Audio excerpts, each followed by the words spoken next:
Bismillahirrahmanirrahim. Assalamualaikum warahmatullahi wabarakatuh.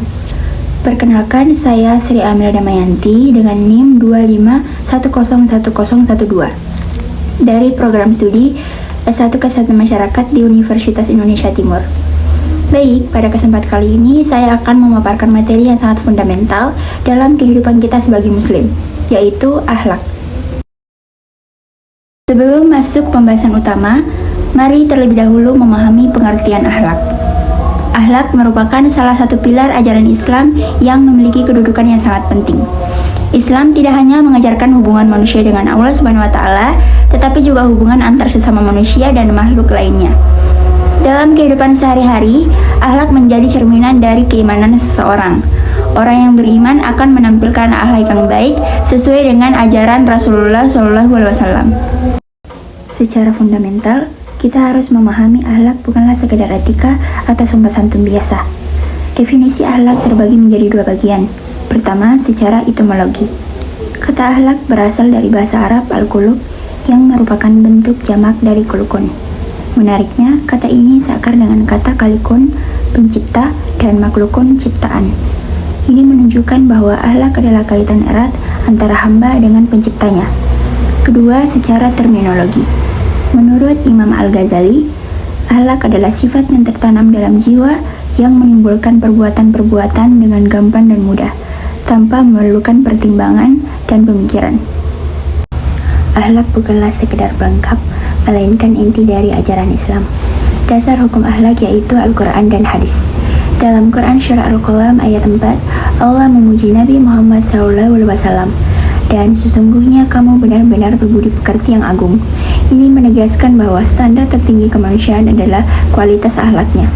Kemudian hadis Rasulullah SAW bersabda, sesungguhnya aku diutus hanya untuk menyempurnakan kemuliaan akhlak. Hadis riwayat Ahmad.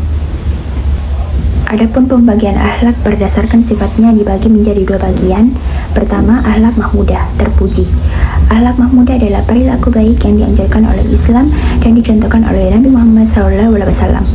Contoh akhlak mahmudah antara lain: 1. Asyidik, jujur, berkata dan bertindak sesuai dengan kenyataan. 2. Al-amanah, terpercaya, menjaga dengan penuh tanggung jawab apa yang dititipkan atau ditugaskan kepadanya.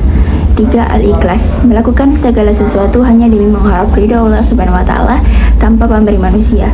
4.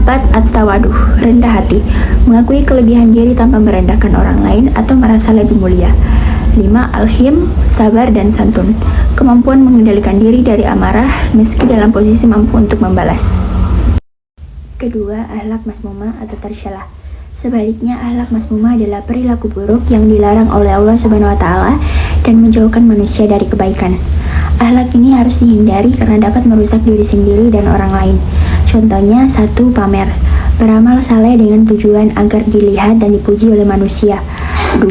Sombong, merasa lebih hebat dari orang lain dan cenderung menolak kebenaran. 3. Dengki, perasaan tidak senang atas nikmat orang lain dan berharap nikmat tersebut hilang dari orang tersebut. 4. Gibah, membicarakan keburukan atau aib orang lain di belakangnya. 5. Adu domba, mengadu domba antar individu atau kelompok agar terjadi perselisihan. Ruang lingkup akhlak dalam kehidupan adalah seluruh aspek perilaku manusia yang dinilai baik atau buruk berdasarkan nilai moral dan ajaran agama. Secara umum, ruang lingkup akhlak mencakup beberapa bagian, yaitu 1. Akhlak kepada Allah Subhanahu wa Ta'ala, sikap taat dan beriman kepadanya dengan menjalankan perintah serta menjauhi larangannya.